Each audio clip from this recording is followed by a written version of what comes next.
Ya, orangnya kau buat kau. Aja. Ya, aku jauh lagi raya lau tak belakang. Nyum beli raya nyanyi. Ah. Oh, kat tua lau bu. Dekat injak ali kana kala ni kau ni.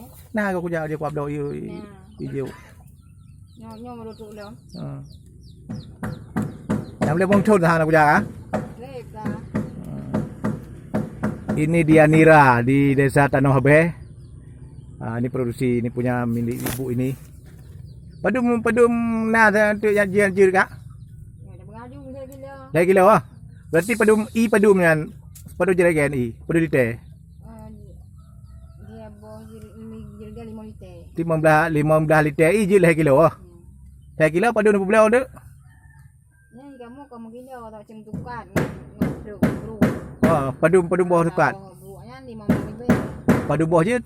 Namanya dia kilo 6 boh. Nambah berarti 20 lebih. Nambah. Aboy 15. 15. Ikut boh 60. Oh, kurang puluh ah. Berarti kat benar ada euro na lagi kilo. Di bulan berarti lah kurang puluh kilo. Tergantung barang teki. Ada barang lagi eh. Kadang-kadang tu hana. Ya. Yang padun trip baru je dan kak. Ya JP digantung mapu, punya bagapui, bagahnya. Punya apui baca-baca teh ni dari bunga pos sebelah. Pos sebelah lagi. Dia kat pos put lebat. Ni apui hana pas nak mati-mati. Oh, berarti pos sebelah nyok kat pos put 5 je. Hek dah. Minta rezeki ya Allah.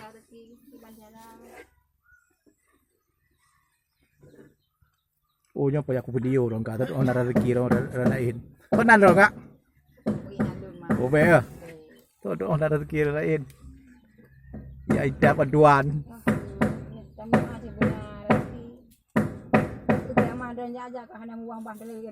Yang ke rezeki Allah kak. Kan 50 ribu ton kalau tanya lahir kak getulis ruang kau yang kau balu lagi hancur rezeki.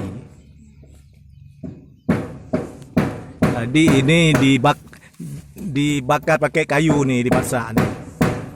Ibu, pada betul dah ada kerjanya kak.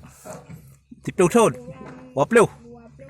20 tahun ibu dia kerja nih. Penghasilannya sehari 90.000. Itu suaminya yang cari air nira.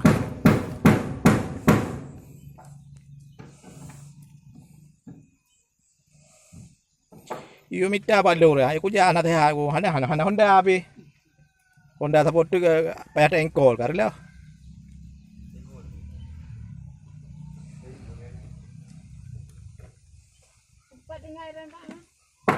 Lu putih wakak kamai nesu ka kampung lu la matu capre nesu Aceh. Rumah mak lu lampri, rumah sakit lu kena tapi. Adik lu kan meninggal yang tulut. Hidup ina dah. Sakit je, sakit dunia agak. Lu ai kutung kue. Buat saya wakaman dah. Sakit saat.